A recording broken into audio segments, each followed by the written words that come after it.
తెలుగు ప్రజల ఆరాధ్య దైవం తెలుగుదేశం పార్టీ వ్యవస్థాపకుడు స్వర్గీయ నందమూరి తారక రామారావు జీవిత కథ ఆధారంగా వివాదాస్పద దర్శకుడు రామ్ గోపాల్ వర్మ తెరకెక్కించిన చిత్రం లక్ష్మీస్ ఎన్టీఆర్. ఈ సినిమా ప్రారంభమైనప్పటి నుంచి వివాదమే. ఎన్టీఆర్ రాజకీయ జీవితాన్ని మాత్రమే ఆధారంగా చేసుకుని వర్మ తెరకెక్కించిన చిత్రం ఇది. ఎన్టీఆర్ జీవితంలోకి లక్ష్మీ పార్వతి ప్రవేశించిన తరువాత జరిగిన పరిణామాలు, లక్ష్మీ పార్వతి మూలంగా ఎన్టీఆర్ కు ఆయన కుటుంబం దూరమైన విధానం, చంద్రబాబు నాయుడు చేసిన మోసం, ఇవే ప్రధాన కథాంశాలుగా చేసుకుని వర్మ ఈ సినిమాను తీశారు. వెన్నుపోటు అనే ఆయుధంతో ఈ సినిమాను ప్రజల్లోకి బలంగా తీసుకెళ్లగలిగారు. ఈ సినిమా విషయంలో ప్రేక్షకులు 2 వర్గాలుగా చీలిపోయారు. ఓ వర్గం సినిమాను ఎలాగైనా అడ్డుకోవాలని భావించింది. మరో వర్గం సినిమా కోసం ఆసక్తిగా ఎదురుచూసింది. సినిమాను అడ్డుకోవాలని భావించిన వర్గంలో అత్యధిక శాతం టీడీపీ భక్తులే.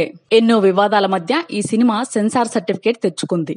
ఈ రోజు ప్రపంచవ్యాప్తంగా విడుదలకు సిద్ధమైంది. కానీ ఆంధ్రప్రదేశ్ లో వర్మకు ఎదురుదెబ్బ తగిలింది. సినిమాను విడుదల చేయడానికి వీల్లేదంటూ ఏపీ హైకోర్టు స్టే విధించింది. దీంతో ఏపీ మినహా మిగతా ప్రాంతాల్లో ఈ సినిమాను విడుదల చేస్తున్నారు. భారీ అంచనాల నడుమ విడుదలవుతున్న లక్ష్మీస్ ఎన్టీఆర్ వర్మకు హిట్ ఇస్తుందో లేదో చూడాలి. ఇప్పటికే అమెరికాలో ప్రీమియర్ షోలు చూసిన ప్రేక్షకులు ట్విట్టర్ ద్వారా తమ అభిప్రాయాన్ని వెల్లడిస్తున్నారు. సినిమా బాగుందని, ఇలాంటి కథను ధైర్యంగా తెరకెక్కించిన వర్మ గట్స్ ను మెచ్చుకోకుండా ఉండలేమని కొనియాడుతున్నారు.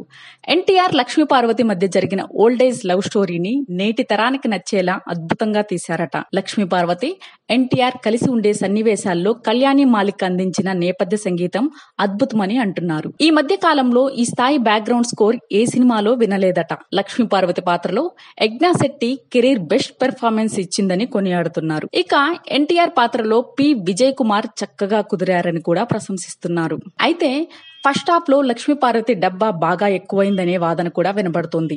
ఫస్ట్ హాఫ్ లో ఎన్టీఆర్ లక్ష్మీ పార్వతి సన్నివేశాలు తప్ప ఏమీ లేదట. పరమ బోరింగ్ అని కొంతమంది అంటున్నారు. చంద్రబాబు నాయుడు సన్నివేశాలు కూడా పెద్దగా ఆకట్టుకోలేదని టాక్. కాకపోతే ఆయనలోని కన్నింగ్ ను మాత్రం ఓ రేంజ్ లో చూపించారట వర్మ.